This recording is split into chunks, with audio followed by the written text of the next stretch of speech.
Hey YouTube, welcome back to Tinker Tools. Today we are going to be talking about Milwaukee's brand new Forge battery.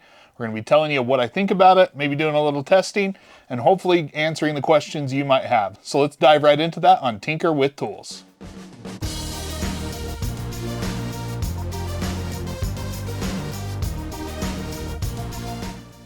All right, so here it is. This is the brand new M18 Forge 6.0 battery. This is the latest and greatest of Milwaukee battery tech, at least that we have released so far. And I want to talk today about what makes this battery special, what it compares to that's already out on the market, and then maybe clarify some of the claims that Milwaukee has made surrounding this battery. And then we're going to dive into some performance specs on this with some of the different Milwaukee tools I have.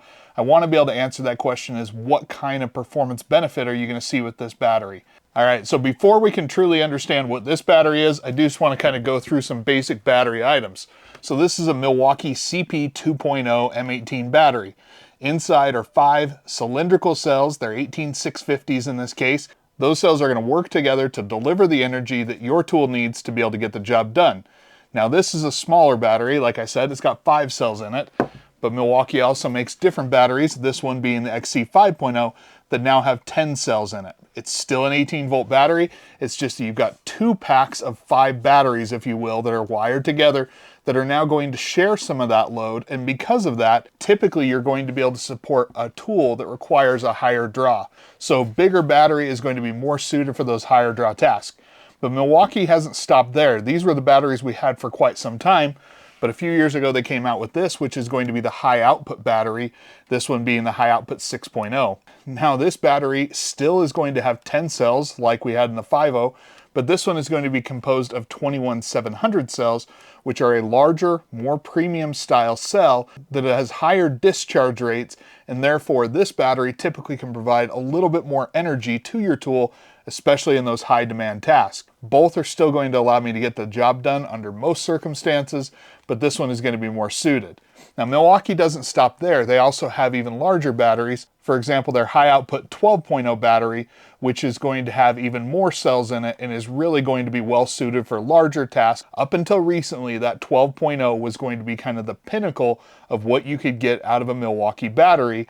So then the Milwaukee Red Lithium Forge battery, the claim with Milwaukee is that this is now going to feature the output of the 12 amp hour battery in something that is smaller than the 6 amp hour battery.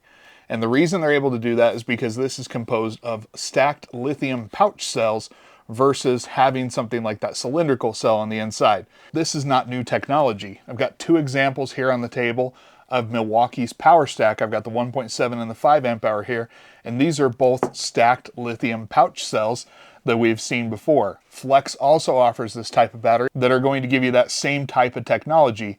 And typically in using these with other tools, you do see a little bit of performance benefit, but you're also able typically to downsize the battery by doing that to give you a more compact package. So now what are the claims that Milwaukee is making with these batteries? Well, first and foremost, the biggest claim they're doing is that you're going to be getting 12-0 type power in a 6.0 type package. And we'll have to see from the testing, but from just limited stuff that I've done so far, you do see a performance bump on this battery.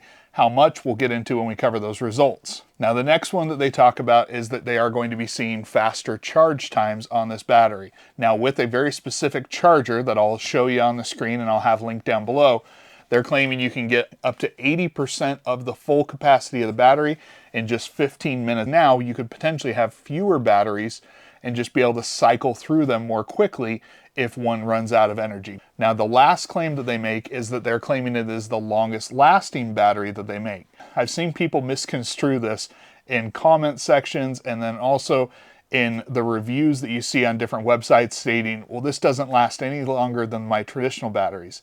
They're not talking about the duration that goes on a single charge. They're talking about the total lifetime of the battery. One of the things that's been claimed by multiple manufacturers now is that you're going to get more charge cycles out of these batteries, and that's where you're seeing the longer lasting claim come to fruition. So there you have kind of the main claims of the battery. First impressions, the build construction is nice. They've switched a little bit more on some of these batteries to being more their oil resistant type materials, and you definitely see that here. There's also additional venting on the battery that should help keep it cooler longer, We all know heat is going to be the enemy of electronics, and so it is nice to see some additional vents for cooling there as well. Now, as I mentioned, the battery is going to be a little bit smaller than the HC 6.0. It's not quite the size of the HC 5.0, but let's go ahead and see what some of the testing shows so we can have a real understanding of what you're going to be seeing on this type of battery.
All right, so there you have some of the testing. You'll have seen the numbers, but I'm going to talk through them just a little bit. So first off, on the circular saw, in the crosscuts, we did see about a 50% improvement going up from the 5.0 to the 6.0 high output, and then a further 8% improvement on the Forge battery. When I moved down to the rip cut though, I saw very little difference between the Forge and the high output in terms of that test. It obviously sees a benefit similar to that of the 6.0 high output, just not going to go above and beyond it. However, when we get down to the track saw, that's where we start to see things that are a little bit more interesting.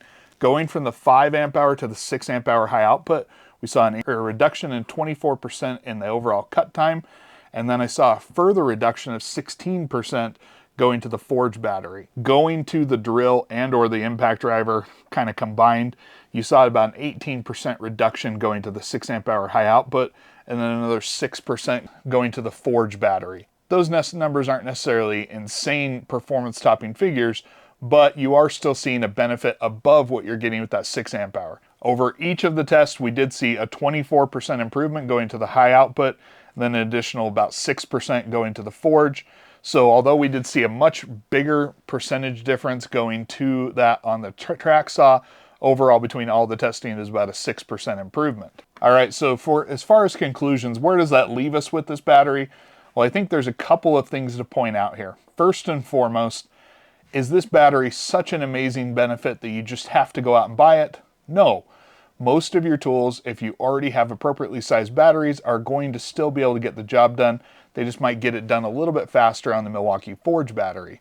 That being said, if you find yourself not loving the amount of weight, if you're having to lug around one of the 12 amp hour batteries, I think that's where you might see some real benefit from going to this. Now, one item that I think was most surprising to me in the initial release was the price point of the battery. Now, don't get me wrong, $200 is still an expensive battery, but it's not that much more than the existing high output battery. Even with the 5 amp hour power stack or the 6 amp hour flex battery, both of those were originally listed at higher price points than what this Forge battery is.